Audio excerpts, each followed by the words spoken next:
सगळ्यात महत्वाची जर कुठली गोष्ट असेल तर आम्ही ठरवलं पाहिजे आम्हाला काय व्हायचंय, आम्ही ठरवलं पाहिजे आम्हाला नेमकं काय करायचंय, आम्ही ठरवलं पाहिजे आम्हाला नेमकं कुठं पोहोचायचंय. हे ज्याला कळतं तो तिथं पोहोचतो. ही सगळ्यात महत्वाची गोष्ट.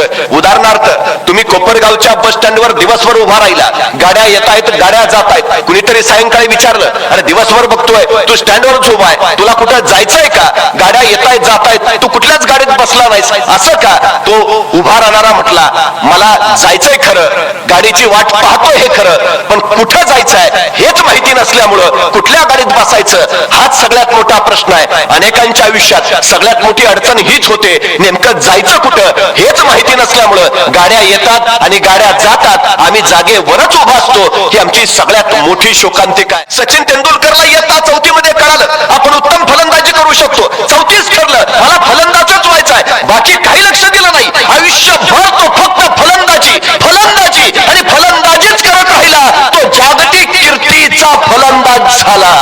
इरफान पठाणला इयत्ता 9वीत कळालं आपण उत्तम गोलंदाजी करू शकतो, मला गोलंदाजच व्हायचाय. तो तिथून सराव करत राहिला, तो भारतीय क्रिकेट संघात गेला. पण सचिन तेंडुलकर इतकी प्रसिद्धी ख्याती मिळवू नाही शकला का? सुरुवात उशिरा झाली. तुमची सुरुवात जेवढ्या लवकर होईल तेवढ्या अधिक शिखरावर तुम्ही पोहोचाल. हे सगळ्यात महत्वाचं. ठरवू द्या आता काय करायचंय तुम्हाला, काय बनायचंय तुम्हाला. आमची अडचण अशी आहे, आमचं ठरलेलंच नाही. आम्ही येता येता मगाशी वाचनालयाचं उद्घाटन केलं, अनेक पुस्तकं तिथं ठेवली. खरं तर पुस्तकांनी मस्तक सुधारतं आणि सुधारलेलं मस्तक कुणाचं हस्तक तर होत नाहीच, पण लाचारीनं कुणापुढं नतमस्तक सुद्धा होत नाही. ही सगळ्यात महत्वाची गोष्ट आहे. जी जी माणसं मोठी झाली त्यांच्या मोठेपणाचं त्यांनी एकच कारण सांगितलं की आम्ही पुस्तकं वाचली, अफाट पुस्तकं वाचली. 10वीच्या परीक्षेमध्ये प्रथम क्रमांक आल्यावर परळच्या चाळीत डॉक्टर बाबासाहेब आंबेडकरांचा सत्कार ठेवला आणि त्यावेळी कृष्णाजी अर्जुन केळुसकर प्रमुख पाहुणे होते. कृष्णाजी अर्जुन केळुसकरांनी त्यावेळी भीमराव आंबेडकरांना गौतम बुद्ध नावाचं पहिलं पुस्तक भेट म्हणून दिलं.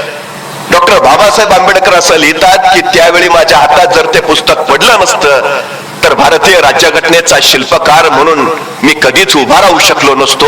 ही सगळ्यात महत्वाची गोष्ट आहे. एक पुस्तक हाताशी पडतं आणि मोहनदास करमचंद गांधी यांचा महात्मा होण्याच्या दिशेनं प्रवास सुरू होतो. ही सगळ्यात महत्वाची गोष्ट आहे. एक पुस्तक तुमच्या आयुष्यात अफाट क्रांती करू शकतं, तुम्हाला बदलून टाकू शकतं, तुम्हाला प्रेरणा देऊ शकतं, तुम्हाला पुढं पुढं पुढं विलक्षण पुढे घेऊन जाऊ शकतं. हे सगळ्यात महत्वाचं आहे. मला आताच्या काळामध्ये हे वाचनालय ही पुस्तकं फार महत्वाची वाटतात, कारण हल्ली माणसं वाचत नाहीत. ही आमची सगळ्यात मोठी अडचण आहे. आता व्हॉट्सअपचं सैन्य फेसबुकच्या भिंती लढवत इन्स्टा आणि ट्विटरवरनं तोपोगोळे सोडण्यात मग्न आहे. ही आमची अलीकडची अडचण आहे. खरं तर आता वडीलच मोबाईल मध्ये गुंग असतात, त्यामुळे पोरग पुस्तक घेऊन कसं बसेल हा सगळ्यात मोठा चिंतनाचा विषय आहे. नवी पिढी आपलं अनुकरण करणारी असते, आपण जसे वागतो तशीच ती घडते. ही सगळ्यात मोठी गोष्ट आहे. त्यामुळे आपण काय वाचतो आहोत याचं चिंतन आणि मंथन आता झालं पाहिजे. एक अत्यंत श्रीमंत गडगंज असणारी स्त्री होती, प्रचंड पैसा होता आणि प्रचंड पैसा असल्यामुळं कामच काही नव्हतं, करायची गरजच नव्हती, त्यामुळे वेळही अफाट होता. आणि मग या मॅडम काय करायच्या, रोज सकाळी गाडी बाहेर काढायच्या, ड्रायव्हरला सोबत घ्यायच्या, पैशांना बॅग भरायच्या आणि मोठमोठ्याला मॉलमध्ये स्टॉलमध्ये जाऊन खरेदी करत बसायच्या. पैसा अमाप आहे, वेळ अमाप आहे, दोन्ही घालवायचा आहे, घालवावं कुठं असा प्रश्न त्यांना पडायचा आणि तासोन तास त्या खरेदी करत बसायच्या. एके दिवशी एका मॉलमध्ये त्या महिला गेल्या, खरेदी करत राहिल्या. 2-2.5 तासानंतर त्या परत आल्या, गाडीजवळ पोहोचल्या. गाडीच्या काचेवर त्यांनी टकटक केलं, पण ड्रायव्हर पुस्तक वाचण्यात मग्न होता. त्या मॅडमला काही कळेना, त्यांनी परत जोरात हाका मारल्या. तो ड्रायव्हर पुस्तक वाचण्यात मग्न आहे, त्याला परत काही कळेना. शेवटी पुढे गेल्या, काचेवर हात फिरवला, तो ड्रायव्हर पुस्तक वाचण्यात मग्न आहे. शेवटी जोरात त्यांनी दार आपटले. त्यावेळी तो ड्रायव्हर भानावर आला, पुस्तकात नजर त्यानं बाजूला काढली, दार उघडलं, मॅडमला बसवलं, सामान ठेवलं. त्या मॅडम गाडीत बसल्या. ड्रायव्हरला वाटलं आता मॅडम चिडणार, संतापणार. पण गाडी सुरू झाल्यावर त्या मॅडमने त्या ड्रायव्हरला प्रश्न विचारला, तू इतका मग्न होतास, मी इतक्या हाका मारल्या, इतक्या वेळा तुला त्या पुस्तकातनं बाहेर काढायचा विचार केला, तरी तू त्यातनं बाहेर पडला नाहीस. तू काय करतोयस, तू एवढा मग्न कशात झालायस की तुला काळ वेळेचं सुद्धा भान नाही, आजूबाजूला काय चालतंय त्याच्याकडे तुझं लक्ष नाही, असं काय आहे? तो ड्रायव्हर ड्रायव्हर म्हणाला, या पुस्तकात जीवनाचं सार आहे. जेव्हा जेव्हा मला वेळ मिळतो तेव्हा तेव्हा मी पुस्तक काढून बसतो आणि पुस्तक वाचत राहतो. पुस्तक वाचता वाचता मला सगळं विसरायला होतं. बस मला ज्ञान मिळतं, माहिती मिळते, समाधान मिळतं, शांती मिळते. त्या मॅडमनी विचारलं, अरे त्याच्याच शोधात तर मी आहे. मी खरेदी करत 2-2 तास का घालवते? माझ्याकडे वेळ भरपूर आहे, पैसा भरपूर आहे, पण समाधान नाही, शांती नाही, ज्ञान नाही. हे कुठे मिळतं पुस्तक? चल मला तिथं घेऊन चल. त्या ड्रायव्हरनं त्या मॅडमना एका पुस्तकाच्या लायब्ररीमध्ये घेऊन गेला आणि या मॅडमनी त्या लायब्ररी मधनं प्रचंड मोठी पुस्तकं खरेदी केली. गाडी पुस्तकांनी भरली आणि ती घरी आली. त्या दिवसापासून त्या मॅडमनी फक्त आणि फक्त पुस्तकं वाचायला सुरुवात केली. आता त्यांना वेळ पुरत नव्हता. आता कुठे जाऊन काय करावं याची गरज पडत नव्हती. त्या अखंडपणे फक्त वाचत राहिल्या, वाचत राहिल्या, वाचत राहिल्या. आता खरेदीला बाहेर पडायच्या त्या फक्त पुस्तकं खरेदी करायला. अखंडपणे त्यांचं वाचन चालू झालं. काळ काळ काळ सरत राहिला. एके दिवशी त्यांच्या घराच्या दारावर टक टकचा आवाज आला. या वाचनात मग्न होत्या. बराच वेळ दार वाजत राहिलं. शेवटी वैतागून उठल्या. दार उघडलं. दारात कुणीतरी अनोळखी होता. त्या मॅडमने विचारलं, कोण हवाय? तो दारातला व्यक्ती म्हणाला, तुम्ही हवे आहात. मी तुम्हाला न्यायला आलोय. पण तुम्ही कोण? मी यमराज. या पृथ्वी तलावरचं तुमचं आयुष्य संपलंय. मी तुम्हाला न्यायला आलोय. चला. त्या मॅडम म्हणल्या, वेडायस का काय? काल तर 40 पुस्तकं घेऊन आली, आताशी 5च संपलीत, अजून 35 वाचायची शिल्लक आहेत आणि कुठे घेऊन चला? पुस्तकं वाचल्याशिवाय मी तुझ्या बरोबर येणार नाही. मला उरलेली नवीन आणलेली सगळी पुस्तकं वाचू दे, मग मी तुझ्या बरोबर येते. मला येताच येणार नाही. यमराज म्हणला, असं असतं का कुठं? मी न्यायला आलोय, संपलाय तुमचा काळ, चला बरोबर. मी येणार नाही. त्या मॅडम ऐकायलाच तयार नाही. मग करू काय मी? थांब, माझी पुस्तकं वाचून होईपर्यंत इथंच थांब. पुस्तकं वाचून झाली की मी येते तुझ्या बरोबर. शेवटी यमराजाचा नाईलाज झाला. म्हणला, ठीक आहे, बसतो इथं, वाचा तुमचं काय ते उरकान, चला पटकन. तो यमराज दाराजवळच थांबला. या मॅडम परत पुस्तकं वाचायला आत गेल्या. 1-2 तास झाले. परत दारावर थापा पडायला लागल्या. त्या बाई वैतागानं उठल्या. दार उघडलं. दारात परत यमराजच. आता काय?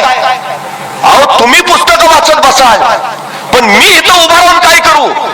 तुमचं होईपर्यंत मला काहीतरी द्या ना, म्हणजे माझा वेळ जाईल. त्या मॅडम म्हटल्या, थांब. आत गेल्या.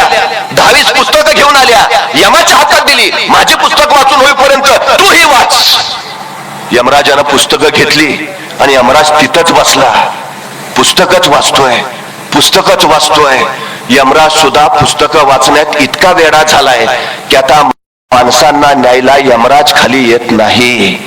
आता कधी कोरोना येतो, कधी ओमायक्रॉन येतो, कधी एखादा अपघात होतो, नाहीतर अटॅक होतो, पण यमराज आलाय आणि कुणाला घेऊन गेलाय असं होत नाही. यमराज तेव्हापासून पुस्तकं वाचण्यात जो मग्न आहे तो अजून पुस्तकच वाचतोय.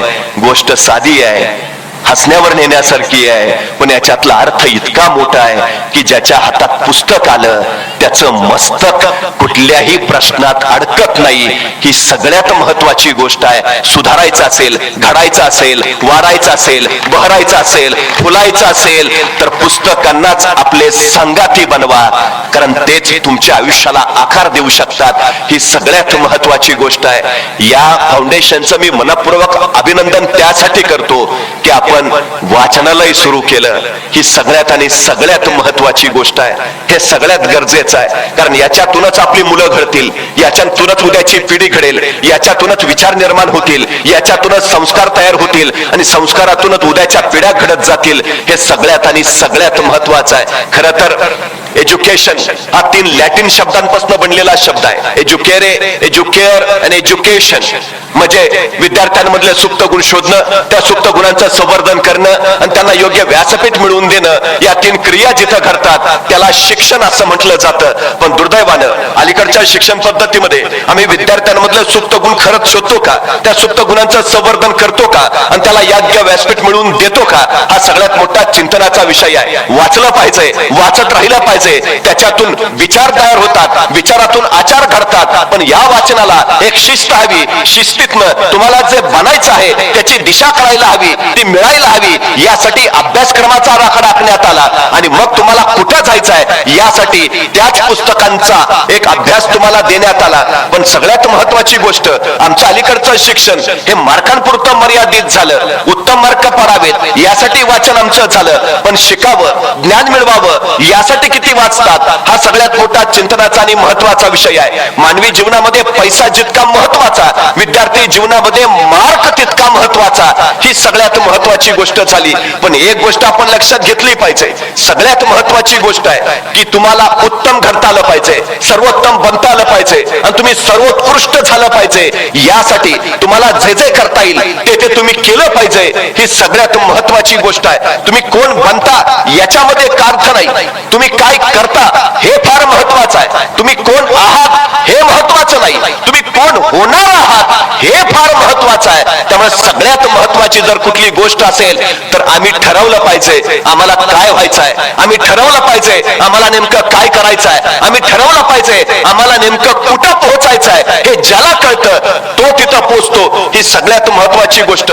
उदाहरणार्थ, तुम्ही कोपरगावच्या बस स्टँडवर दिवसभर उभा राहिला, गाड्या येत आहेत, गाड्या जात आहेत, कुणीतरी सायंकाळी विचारलं, अरे दिवसभर बघतोय तू स्टँडवरच उभा आहे, तुला कुठं जायचंय का, गाड्या येत आहेत जात आहेत, तू कुठल्याच गाडीत बसला नाहीस असं का? तो उभा राहणारा म्हटला, मला जायचंय खरं, गाडीची वाट पाहतोय हे खरं, पण कुठं जायचंय हेच माहिती नसल्यामुळं कुठल्या गाडीत बसायचं हाच सगळ्यात मोठा प्रश्न आहे. अनेकांच्या आयुष्यात सगळ्यात मोठी अडचण हीच होते, नेमकं जायचं कुठं हेच माहिती नसल्यामुळं गाड्या येतात आणि गाड्या जातात, आम्ही जागेवरच उभा असतो. ही आमची सगळ्यात मोठी शोकांतिका आहे. बऱ्याच लोकांचं होतं काय की निर्णयच घेता येत नाही, म्हणजे सगळ्यात मोठी अडचण. काही लोकांना विचारावं की मग काय काय करायचं ठरवलंय, एखादा सांगतो मला समाजसेवा करण्याची आवड आहे, आम्ही सरळ सांगतो नको येऊस यात.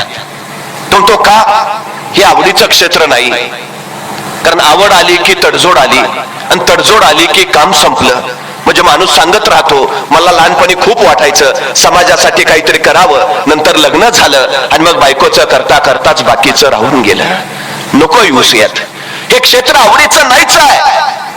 मार खावा लागेल, प्रहार सोसावा लागेल, स्वतःला जाणून घ्यावं लागेल, तेव्हा समाज उजळून निघेल. हे सगळं सोसायची जर तयारी असेल तर ये ठरलं पाहिजे काय करायचं आहे. सचिन तेंडुलकरला इयत्ता 4थी मध्ये कळालं आपण उत्तम फलंदाजी करू शकतो, 34 ठरलं मला फलंदाजच व्हायचं आहे, बाकी काही लक्ष दिलं नाही. आयुष्यभर तो फक्त फलंदाजी आणि फलंदाजीच करत राहिला. तो जागतिक कीर्तीचा फलंदाज झाला. इरफान पठाणला इयत्ता 9वीत कळालं आपण उत्तम गोलंदाजी करू शकतो, मला गोलंदाजच व्हायचा आहे. तो तिथून सराव करत राहिला, तो भारतीय क्रिकेट संघात गेला. पण सचिन तेंडुलकर इतकी प्रसिद्धी ख्याती मिळवू नाही शकला का? सुरुवात उशिरा झाली. तुमची सुरुवात जेवढ्या लवकर होईल तेवढ्या अधिक शिखरावर तुम्ही पोहोचाल. हे सगळ्यात महत्वाचं. ठरवू द्या आता काय करायचंय तुम्हाला, काय बनायचंय तुम्हाला. आमची अडचण अशी आहे, आमचं ठरलेलंच नाही हो, आणि नव्या पिढीचं तर अजिबात ठरलेलं नाही. एखाद्याला विचारावं तुला काय व्हायचंय, बघू आई म्हणते डॉक्टर हो, बाबांचं चाललंय नको इंजिनियरच हो. अरे तुला काय वाटतं? नाही मी अजून ठरवलं नाही. मग करणार काय? बाबा म्हणलेत कायचं नाही झालं तर माझ्या जागेवर चिटकवतो. चिटका. काय अपेक्षा आहेत आमच्या, काय स्वप्न आहेत आमची. आमच्या पोरांच्या वरात स्वप्न पेरायला शिकलं पाहिजे, आम्ही स्वप्न दाखवायला शिकलं पाहिजे त्याला. तुमचा खिसा जेवढा असतो ना तेवढंच तुम्हाला मिळतं, तेवढा खिसा शिवून घेताना एवढा मोठा शिवून घ्या की तुम्हाला मोठं मिळालं पाहिजे. हे सगळ्यात महत्वाचं आहे. स्वप्न मोठी मोठी मोठी बघायला शिकवा आमच्या पोरांना. बस झालं नाही. असंख्य माणसं आहे, ठरवलं पटकन ठरवलं. छोटा नरेंद्र घरात खेळत होता, पाहुणे आले आणि आलेल्या पाहुण्यांनी त्या नरेंद्रला विचारलं बाळ तू कोण होणार? आणि तो छोटा नरेंद्र म्हटला मी ड्रायव्हर होणार. वडील बघत राहिले. आपल्यातला कुणी असता तर पहिली वाजवली असती पाहुण्यांसमोर सगळी.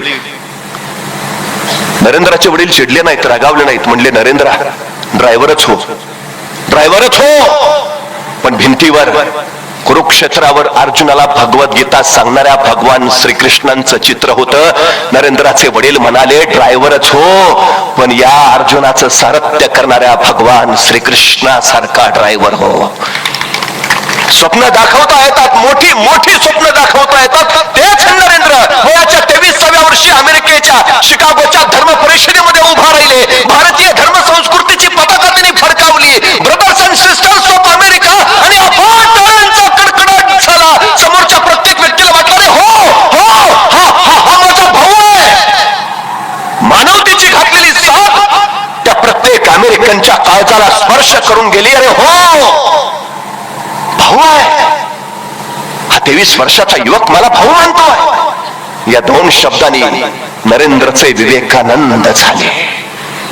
तुमचं ध्येय ठरलेलं असेल, ते विलक्षण मोठं असेल, जगाच्या कल्याणाचा वेध त्यात असेल, तर जे असेल ते अंतःकरणापासून येतं आणि जे आतून येतं ते तुम्हाला घडवतं, मोठं करतं, विलक्षण व्यापक बनवतं.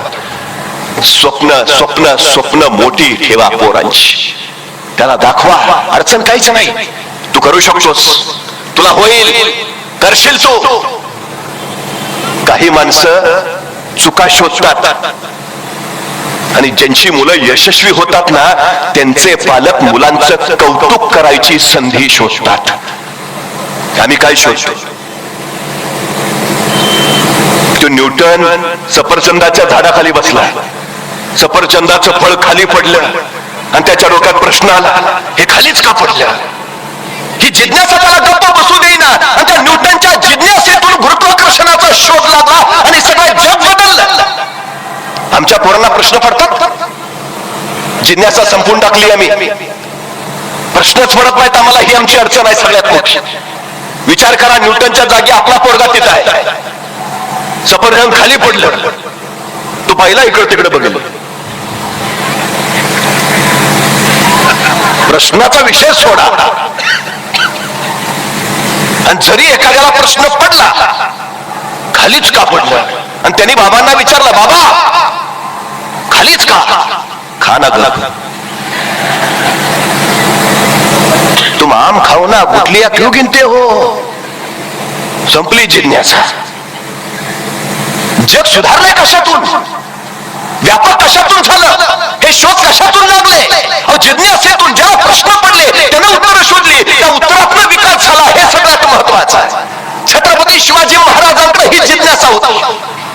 सुरतेवर हल्ला केला, इंग्रजांच्या वखाऱ्यामध्ये महाराज शिरले. आता या छाप्यामध्ये मिळवायचंय काय? पैसा, संपत्ती, सोनं नाणं काय जे असेल, पण महाराजांची नजर जिज्ञासू आहे. ते विचार करतात इंग्रज हुशार, इंग्रज विज्ञानात पुढे गेलेले, काहीतरी वेगळं असेल, या इंग्रजांकडे काहीतरी वेगळं असेल. महाराजांची जिज्ञासू नजर फिरफिरत राहिली आणि सापडलं एक कसलं तरी यंत्र महाराजांना सापडलं आणि महाराजांनी ते उचललं, सोबत आणलं. यंत्र उचलून आणलं खरं, पण यंत्र कशाचं आहे तेच महाराजांना माहिती नाही. जिज्ञासा बघा महाराजांची.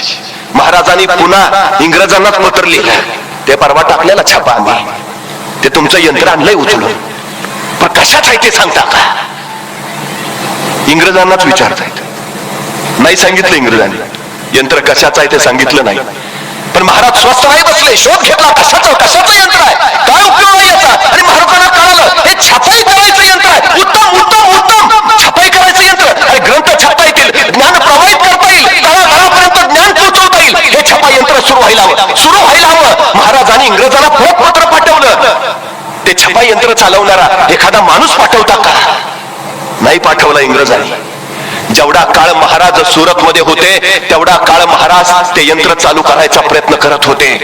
अखेर महाराज सुरतवरनं निघाले आणि जाताना ते छपाई यंत्र त्यांनी सुरतच्या भीमजी पारेख नावाच्या माणसाला दिलं आणि सांगितलं, हे यंत्र चालू करा, छपाई कला सुरू करा. महाराज पुढे महाराष्ट्रात निघून आले आणि महाराजांनी दिलेलं यंत्र त्या भीमजी पारेखनं सुरू केलं आणि सुरत मध्ये हिंदुस्थानातला पहिला छापखाना सुरू झाला. आजही तो तिथं आहे आणि त्या छापखान्याचं नाव आहे श्री शिवाजी छापखाना.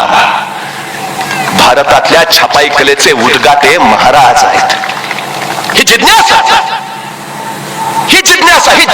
तुम्हाला बळ देते. काय काय काय काय करायचं, पुढं पुढं अधिक कसं शोधायचं. आमच्या पोरांना प्रश्न पडू द्या, त्याची उत्तरं द्या. त्यातूनच उद्याचं जग घडणार आहे, जग बदलणार आहे. हे सगळ्यात महत्वाचं. प्रश्न पडायला हवा. आमची अलीकडची अडचण आहे त्याची आहे, आणि या प्रश्नातनच त्याच्यात काय आहे ते आम्हाला कळतं.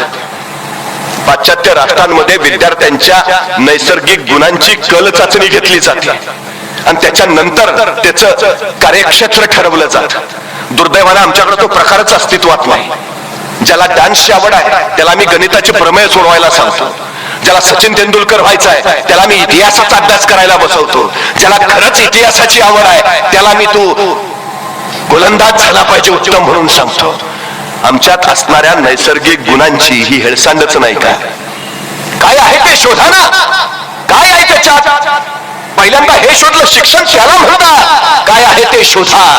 दुर्दैवाने आमच्याकडे हे घडत नाही. म्हणून 100 कोटी लोकसंख्या असणाऱ्या आपल्या देशाला ऑलिम्पिक मध्ये कसं तरी एखादं स्वर्ण पदक मिळतं आणि अवघी 10 कोटी लोकसंख्या असणाऱ्या जपानला मात्र 100 स्वर्ण पदक कमावता येतात. याचं कारण ते मुलांच्या गुणांचा शोध घेतात आणि त्याला त्याचाच विकास करायला लावतात.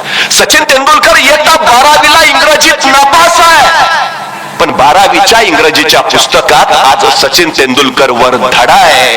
यशाचा धडा गिरवायला एवढा धडा पुरेसा आहे. आमच्या मुलांना गर्दीतले काय बनवतात, त्याच्या माग गर्दी कशी येईल असा का नाही विचार करत आम्ही. हे सगळ्यात महत्वाचं आहे. मी मगाशी दरेकरांना विचारत होतो, तुमच्यातली किती मुलं स्पर्धा परीक्षेला जातात? डॉक्टर, इंजिनियर, वकील, प्राध्यापक हे चाकोरी आहे, ठरलेलंच आहे. नवे क्षेत्र किती निर्माण करतात? आम्हाला जमणार नाही का? काय अडचण आहे? तुम्हाला माहिती आहे एरोडायनॅमिक्सच्या नियमानुसार फुलपाखरू आकाशात उडू शकत नाही. त्याच्या शरीराची रचनाच अशी आहे की फुलपाखरू आकाशात उडूच शकत नाही, तरी फुलपाखरू उडतं का? कारण फुलपाखराला एरोडायनॅमिक्सचा नियमच माहिती नाही. तुम्हाला माहिती आहे तुम्हाला हे जमणार नाही. तुम्हाला माहिती आहे तुमच्या हातून हे होणार नाही. माहिती कशाला करून देतात? आमची अडचण काय माहितीये? आमचा पोरगा काहीतरी नव्या वाटा चोकाळायला लागला. नव्या वाटा तुला जमणार आहे का? ते आपल्या घरात कुणी केलंय का? कशाला उगाच माहिती आहे? आमच्या मुलाने विचारलं हे करू का? तू गप रे. आपण करतो ना, गप रे. आपण गाढवा गा. विषय संपला. तुम्हाला माहिती आहे महाराष्ट्रातल्या सगळ्या घाट रस्त्यांचे शोध गाढवानी लावले. गाढवाकडे अलौकिक गुण आहे. त्याच्या घरात घंटा बांधायचे, जंगलात सोडून द्यायचे आणि त्या घंट्याच्या आवाजाच्या मागे मागे माणसं जात राहायचे. अत्यंत जवळचा मार्ग शोधून काढतं गाढव. सगळ्यात जास्त क्षमता आहे त्याच्यात. सगळ्या घाट रस्त्यांचा शोध गाढवानी लावलाय. मग जेवढे आम्ही आमच्या पोरांना गाढव म्हणतो तेवढी त्या गाढवासारखा एक तरी अलौकिक गुण त्याच्यात असेल ना. काय आहे तो? शोधा ना, त्याचा विकास करा ना. जगातलं सगळ्यात श्रीमंत ठिकाण कुठलं? स्मशान. प्रत्येकात काही ना काही अलौकिक गुण आहे, पण आम्हाला पत्ताच लागत नाही. तो तसाच पडून राहतो. चौघांच्या खांद्यावर आम्ही स्मशानात जातो आणि आमच्या बरोबरच तो गुण तिथंच. असे असंख्यांचे असंख्य गुण तिथं पडलेत ज्यातून जग घडवता आलं असतं, जग सुधारता आलं असतं, पण काही उपयोग नाही. पण जगातलं सगळ्यात श्रीमंत ठिकाण आहे ते. प्रोत्साहन द्या ना, प्रोत्साहन द्या. ज्यांची मुलं जिल्हा पोलीस प्रमुख होतात, ज्यांची मुलं जिल्हाधिकारी होतात, त्यांच्या घरातलं वातावरण तुम्ही कधी बघितलंय का? घडतात तो मुलं त्यांची. आमची का नाही मुलं घडत? प्रेरणा देणं काय प्रकार असतो?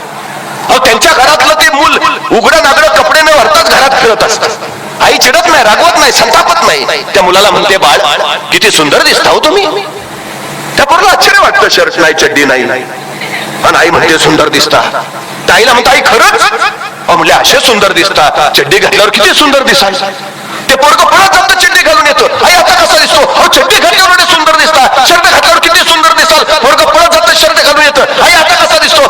कपडे घातल्यावर एवढे सुंदर दिसता, जराशी पावडर लावली, थोडासा भांग पडला, किती छान दिसाल. पोरगं पळत जातं, पावडर लावतं, भांग पडतंय. आई आता कसा दिसतो? तोपर्यंत बाबा आलेले असतात. अख्ख्या धोंडेवाडीत तुमच्या इतकं कुणी देखणं नाही. पोराला आणखी उत्साह येतो, आजूबाजूला जातो, आजूबाजूला मी कसं आहे? कलेक्टर आहे माझा. संपला विषय. मुलगा कलेक्टरच. काय करायला करावं? काय लागतं? एक कौतुकाची थाप आमच्या पोराला घडवणारी ठरू शकते. एक कौतुकाची थाप. बळ द्या ना, फक्त प्रोत्साहन द्या, प्रेरणा द्या, बस. काही अडचण नाही.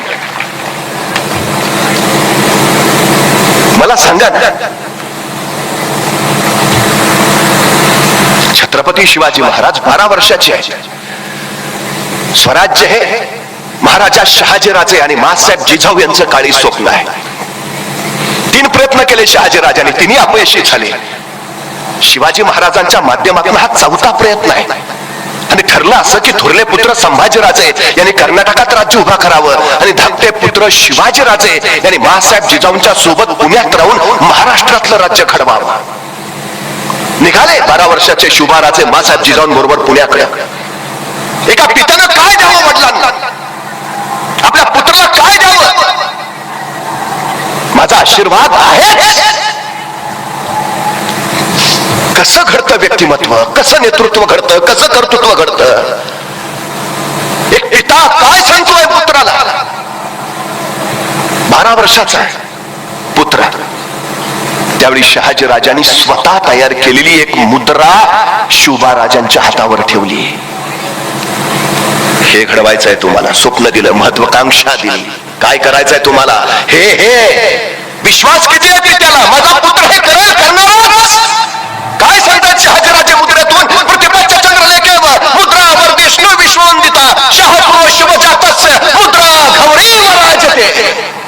एक पिता स्वप्न पाहतोय, सांगतोय काय? प्रतिपदेच्या चंद्राच्या कलेप्रमाणे तुमचं राज्य वाढत वाढत वाढत जाईल आणि एक दिवस ते विश्वाला वंदनीय होईल. किती खात्री आहे? अजून सुरुवात व्हायची, अजून शिवाजी महाराज पुण्यात पोहोचायचे आणि शहाजी राजे सांगतायत मला खात्री आहे तुमचं राज्य प्रतिपदेच्या चंद्राच्या कलेप्रमाणे वाढत वाढत जाईल आणि एक दिवस ते विश्वाला वंदनीय होईल.